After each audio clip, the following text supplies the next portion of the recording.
America ने Lebanon के चरमपंथी संगठन हिजबुल्लाह पर डिजिटल स्ट्राइक कर उसे तगड़ा झटका दे दिया। अमेरिका ने हिजबुल्लाह से जुड़ी कई वेबसाइटों को ब्लॉक कर दिया जिन पर किसी न किसी तरह से हिजबुल्लाह की मदद करने के आरोप लगे। अमेरिका ने हिजबुल्लाह से जुड़ी 12 से ज्यादा वेबसाइटों पर एक साथ कार्रवाई की। असल में लेबनान का चरमपंथी संगठन हिजबुल्लाह सालों से अमेरिका के लिए सिरदर्द बना हुआ है, क्योंकि हिजबुल्लाह अमेरिका को परेशान करने का कोई मौका नहीं छोड़ता है। हिजबुल्लाह के लड़ाकू पर कई बार अमेरिकी नागरिकों के अपहरण करने के आरोप लग चुके हैं। इसलिए अमेरिका भी लेबनान के इस चरमपंथी संगठन को फूटी आंखों से भी देखना पसंद नहीं करता और हर वो मुमकिन कोशिश करता है जिससे हिजबुल्लाह को तगड़ी चोट पहुंचाई जा सके। और इसी कड़ी में अमेरिका ने अब हिजबुल्लाह पर डिजिटल स्ट्राइक कर दी है ताकि हिजबुल्लाह को और ज्यादा कमजोर किया जा सके। लेकिन अमेरिका इस चरमपंथी संगठन को इसलिए भी देखना पसंद नहीं करता है क्योंकि इसके ऊपर ईरान का हाथ है और अमेरिका और ईरान के बीच इस समय तनाव काफी बढ़ा हुआ है, क्योंकि ईरान ने कुछ घातक मिसाइलों का परीक्षण कर अमेरिका को चिढ़ाने का काम किया है। इतना ही नहीं, उसने खतरनाक ड्रोन बनाकर भी अमेरिका को अपनी ताकत दिखाई है।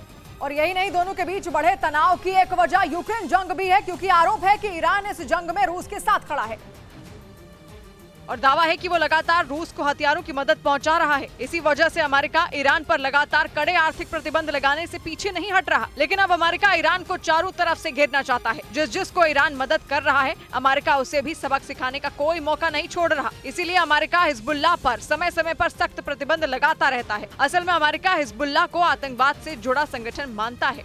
हालांकि अमेरिका अकेले नहीं है जो हिजबुल्लाह को फूटी आंखों से देखना पसंद नहीं करता। ब्रिटेन भी इसे आतंकी संगठन घोषित कर चुका है और हिजबुल्लाह को मिलने वाली फंडिंग को रोकने के लिए कार्रवाई करता रहा है। इसी कड़ी में इजराइल भी हिजबुल्लाह को खत्म करने की हर मुमकिन कोशिश कर रहा है, क्योंकि इसके सिर पर ईरान का हाथ है। इसी वजह से हिजबुल्लाह और इजराइल कट्टर दुश्मन है। हिजबुल्लाह लेबनान में पूरी तरह से एक्टिव है और लेबनान इजराइल का पड़ोसी है। यही नहीं, लेबनान का चरमपंथी संगठन हिजबुल्लाह सीरिया में भी सक्रिय है। ऐसे में ईरान लेबनान के जरिए भी इजराइल पर हमला कर सकता है। इसीलिए इजराइल भी हिजबुल्लाह पर सख्त एक्शन लेता रहता है। इधर दिल्ली यूएन की सुरक्षा परिषद में चीन के एक प्रस्ताव को पारित कराने के मंसूबों पर अमेरिका और इजराइल ने मिलकर पानी फेर दिया।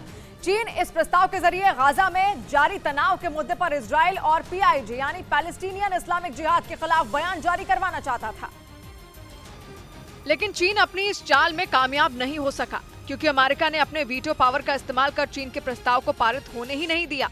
यूएन की सुरक्षा परिषद में इसे चीन को बड़ा झटका माना जा रहा है, क्योंकि वो इस फिराक में था कि यूएन के जरिए इजराइल पर दबाव बनाया जा सके। हालांकि चीन ने इजराइल के साथ साथ पीआईजे यानी पैलेस्टीनियन इस्लामिक जिहाद का नाम भी जोड़ा था।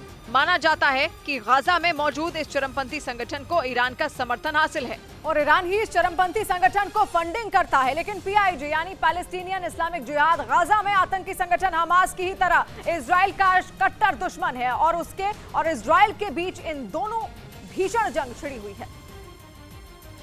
और इस जंग की आग में घी तब पड़ गई जब इजराइल ने ईरान के समर्थन वाले इस संगठन के 5 कमांडरों को मार गिराया। इसके बाद से ही पैलेस्टीनियन इस्लामिक जिहाद भड़का हुआ है।